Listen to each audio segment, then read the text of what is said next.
რუსული სამხედრო აგრესია წარსულზე დეზინფორმაციითაა ყოველთვის გაჯერებული. 2014 წლის ყირიმის უკანონო ანექსიაც არ ყოფილა გამონაკლისი. აქ ისევ ჩანს ის პროპაგანდისტული ტყუილები, რომელსაც კრემლი იყენებს ისტორიის გადასაწერად და საკუთარი აგრესიის გასამართლებლად. რუსული პროპაგანდა ამტკიცებს, რომ ყირიმი ყოველთვის რუსული იყო, მაგრამ ისტორია გაცილებით რთულ და მრავალფეროვან სურათს გვიჩვენებს. სურათს, რომლის წაშლაც რუსეთს სურს.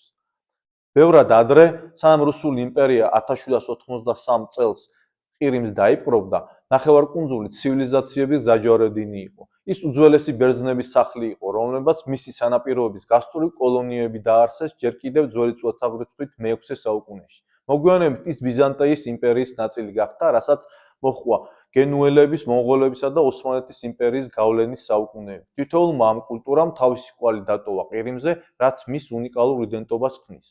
1451 წელს ყირიმის სახანოს ცენტრად იქცა, რომელიც აღმოსავლეთ ევროპაში მნიშვნელოვანი ძალა იყო და ოსმალეთის იმპერიასთან იყო დაკავშირებული. სახანომ 3 საუკუნეზე მეტი ხნის განმავლობაში შეინარჩუნა თავისი ავტონომია, რაც რეგიონის მდიდარ და დამოუკიდებელ ისტორიას ასახავდა. როდესაც რუსულმა იმპერიამ 1783 წელს ყირიმი დაიპყრო, ყირიმი რუსული ნამდვილად არ იყო. ის კულტურების, რელიგიების და ხალხების ნაზავი იყო, სადაც მკვიდრ მოსახლეობას ყირიმელი თათრები წარმოადგენდნენ. 1954 წელს ყირიმი რსფსრ-დან უკრაინის საბჭოთა სოციალისტურ რესპუბლიკას გადაეცა. იმ დროს ამ გადაცემას პოლიტიკური მნიშვნელობა არ ჰქონდა, რადგან ორივე რეგიონი საბჭოთა კონტროლის ქვეშ იყო. ეს გაკეთდა ეკონომიკური მოსაზრებით. 1991 წელს საბჭოთა კავშირის დაშლის შემდეგ ყირიმი აღიარებულია საერთაშორისო სამართლით, როგორც უკრაინის განუყოფელი ნაწილი. ფათაშორის ამას რუსეთიც აღიარებდა.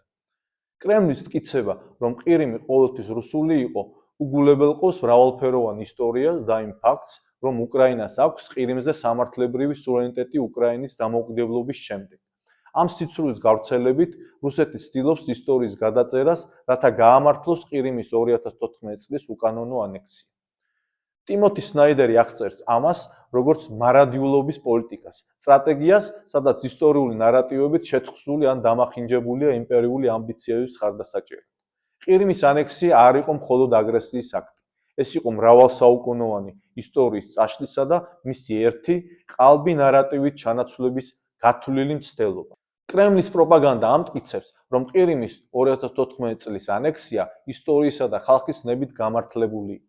მაგრამ, როგორც უკვე ვნახეთ, კრემლის ეს ისტორიული მტკიცება სიცრუეა. საერთაშორისო სამართლის თვალსაზრისით, რუსეთის ქმედებები აშკარად არღვევს ყველა ძირითად პრინციპს, რომელიც მშვიდობისა და სუვერენიტეტის შენარჩუნებას ისახავს მიზნად. ყირიმის ანექსიამ უარყო ჰელსინკის შეთანხმებების ძირითადი პრინციპები, რომლებიც ხაზს უსვამენ საზღვრების უღრმავებას, სუვერენიტეტის პატივისცემასა და კონფლიქტების მშვიდობიანად გადაწყვეტას.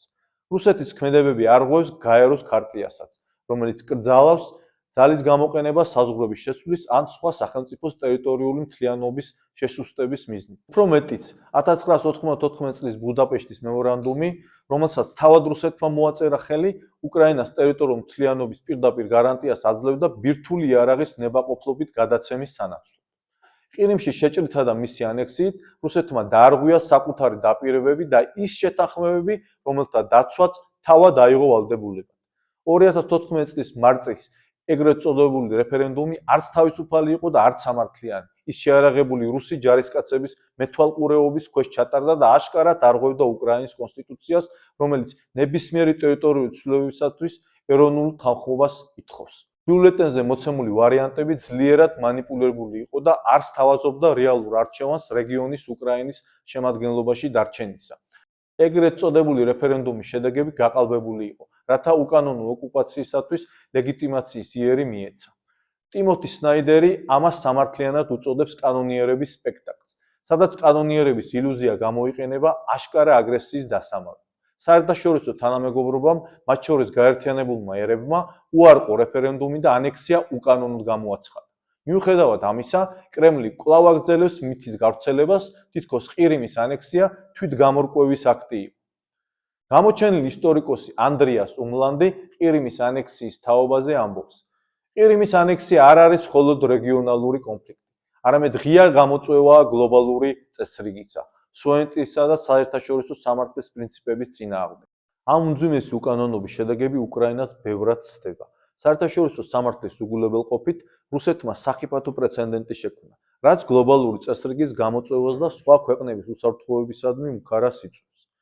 ასეთი ქმედებების უყურადღებო დატოვება, ისევე როგორც საქართველოს ტერიტორიების ოკუპაცია, ნორმად აქცევს იდეას, რომ ძალა სჯობს სამართალს. ეს კი სრულად ანადგურებს 10 წლეულების განმავლობაში მიღწეულ პროგრესს წესებზე დაფუძნებული საერთაშორისო ურთიერთობების თაობაზე. შესაბამისად, ამ ტიპის აგრესიას დაუსჯელობის შემთხვევაში უფრო მძიმე და სავალალო შედეგებამდე მივყავართ. ყირიმის ანექსია მხოლოდ აგრესიის ცალკეული აქტი არ ყოფილა. ეს იყო უფრო ფართო სტრატეგიის ნაწილი, რომლის მიზანიც ისტორიის გადაწერა და რეგიონის დესტაბილიზაცია იყო. საქართველოს ტერიტორიების ოკუპაციის გამო რუსეთის მიერ ფასის არ გადახდამ წაახალისა იგი უკრაინის ახალი ომის წამოწყებისაკენ, ყირიმის ანექსიისა და დონეცკისა და ლუგანსკის ოკუპაციისა. ხოლო ამაზე სუსტმა რეაგირებამ კი წაახალისა რუსეთი 2022 წლის სრულმასშტაბიანი ომისკენ. კრემლის დეზინფორმაციის კამპანია, რომელიც ყირიმსა და უკრაინას უკავშირდება, არ არის იზოლირებული ფენომენი. ეს არის ბევრად უფრო დიდი აგრესიის სტრატეგიის ნაწილი, რომელსაც რუსეთი წლების განმავლობაში ატარებს. 2014 წელს ყირიმის ანექსია და 2022 წელს უკრაინაში სრულმასშტაბიანი შეჭრა მხოლოდ ყველაზე თვალსაჩინო მაგალითები. ეს ქცევის შაბლონი უკვე 2008 წელს გამოვლინდა, როდესაც რუსეთმა საქართველოს ეთნიკური უმცირესობების დაცვის საბაბით რუსეთმა საქართველოს სუვერენიტეტი დაარღვია და მისი ტერიტორიის 20% დაიკავა. ოკუპაცია, რომელიც დღემდე გრძელდება, დაუსჯელობით წახალისებულმა აგრესიას საკუთარი პოლიტიკის მუდმივ კომპონენტად აქცია. რუსეთის აგრესია მხოლოდ სამხედრო კამპანიებით არ შემოიფარგლება. ის ვრცელდება გლობალურ სტრატეგიაზე, რომლის მიზანიც დესტაბილიზაცია და დაშინება. კრემლმა არაერთხელ შეარყია უსაფრთხოება და სტაბილურობა, ჩაერია სხვა ქვეყნების შიდა საქმეებში, მათ შორის ამერიკის შეერთებულ შტატებსა და გერმანიაში დეზინფორმაციის კამპანიებით, რომლებიც უნდობლობასა და პოლარიზაციას აღვივებდა. ამას ხშირად თან ახლავს სასტიკი ტაქტიკა, რომელიც მიმართულია კრიტიკოსების განადგურებისა და დაშინებისკენ მთელ მსოფლიოში.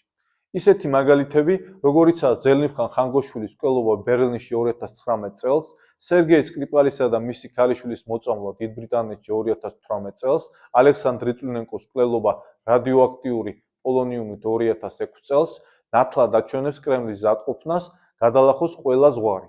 ეს ქმედებები მხოლოდ დანაშაულები არ არის. ისინი ასევე წარმოადგენს დაუსჯელობის დემონსტრაციას, რომლის მიზანიც შიშის დათესვა და რუსეთის ძალაუფლების დემონსტრირებაა. ტიმოთი სნაიდერი ამას უწოდებს მარადიულობის პოლიტიკას, სტრატეგიას, სადაც შეთეთხმილი ისტორიები და დეზინფორმაცია ქმნის ცრუ ნარატივებს რუსული მსხვერპლისა და გარდაუვალობის შესახებ. ეს გამოიყენება აგრესიის გასამართლებლად, ამ აგრესიის ფარისევლურად თავდაცვად ან ისტორიულ გარდაუვალობად წარმოსაჩენად. რუსეთის პროპაგანდისტული მანქანა აყალბებს ისტორიას, ქმნის ცრუ ექვივალენტურობის გზავსების მაგალითებს და იყენებს ემოციურ აღმასვლებს საზოგადოების დაბნევისა და გახლეჭის მიზნით. კრემლი დემოკრატიული ქვეყნების თავისუფლებებს, განსაკუთრებით სიტყვის თავისუფლებას, იყენებს ამავე ქვეყნების წინააღმდეგ ინსტიტუტებისადმი ნდობის შელახვისა და საზოგადოებრივი დისკურსის მანიპულირებისათვის. დეზინფორმაცია მხოლოდ მაშინ ყვავის, როცა მას არ ეწინააღმდეგებია. წყაროების კრიტიკული შეფასებით, ფაქტების გადამოწმებით და სენსაციური ნარატივების უარყოფით ადამიანებს შეუძლიათ ამ ტაქტიკების წინააღმდეგ ბრძოლა. როგორც ტიმოთი სნაიდერი გვახსენებს, სიმართლე ძალისხმევას მოითხოვს. ის უნდა ვეძიოთ და დავიცვათ. ყოველთვის, როდესაც კრემლის მიერ გავრცელებულ სიცრუეს არ ვეწინააღმდეგებით, ამით ვაზიანებთ საკუთარ ქვეყანას და სამყაროს. უკრაინის მედგარი წინააღმდეგობა რუსული აგრესიისადმი აღართოვანებს თავისუფლების მოყვარულ ყველა ადამიანს. მიუხედავად მძლავრი პროპაგანდის, სასტიკი სამხედრო კამპანიებისა და საზოგადოების დაშინებისკენ მიმართული ქმედებებისა, უკრაინა დემოკრატიის, სუვერენიტეტისა და თავისუფალი ხალხის ნების ძალის ნათელი მაგალითია. რუსული პროპაგანდა უბრალო სიცრუე არაა. ეს არის ომის იარაღი. იარაღი, რომელიც გამოიყენება აგრესიის გასამართლებლად, ისტორიის დამახინჯებისთვის, საზოგადოების გასაბითურებლად და გასახლეჩად და სახელმწიფოების სუვერენიტეტის დასანგრევად. კრემლი საინფორმაციო მანიპულაციებითა და აშკარა გაყალბებით ცდილობს აღქმის მანიპულირებას, შუღლის დათესვას და საკუთარი იმპერიული ამბიციების რეალიზაციას. ყველაფერი ის, რაც რუსეთმა გააკეთა უკრაინასა თუ საქართველოში, უკანონო, ბოროტი და არაადამიანურია. საქართველოს ტერიტორიების ოკუპაციიდან ყირიმის უკანონო ანექსიამდე, დონბასის ოკუპაციამდე და უკრაინაში სასტიკ შეჭრამდე. რუსეთის ქმედებები არღვევს საერთაშორისო სამართალს, უარყოფს საერთაშორისო ნორმებს და უდანაშაულო მოქალაქეებს უზარმაზარ ტანჯვას აყენებს. ეს უბრალოდ პოლიტიკური ქმედებები არ არის.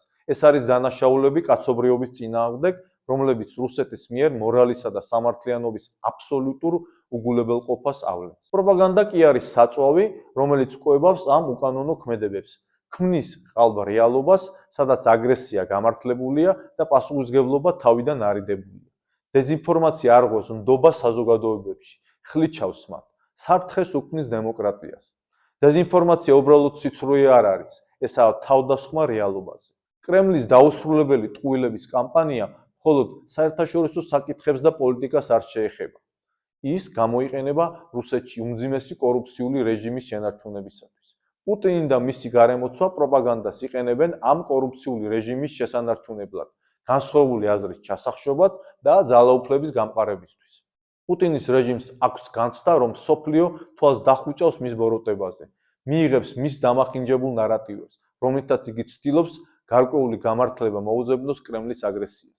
რეალურად, კიევის რუსეთიდან დაწყებული 1991 წლის დამოუკიდებლობის რეფერენდუმამდე ისტორია აშკარად ცხადყოფს, რომ კრემლის პროპაგანდა, რომ უკრაინა საბჭოთა კავშირის შექმნილია და ის უბრალოდ რუსეთის გაგრძელებაა, მტკნარი სიცრუეა. ესაა საკმაოდ სახიფათო სიცრუე, რომელიც ომის იარაღად უკანონო ქმედებებისა და სასტიკი ბოროტების დასაფარად გამოიყენება.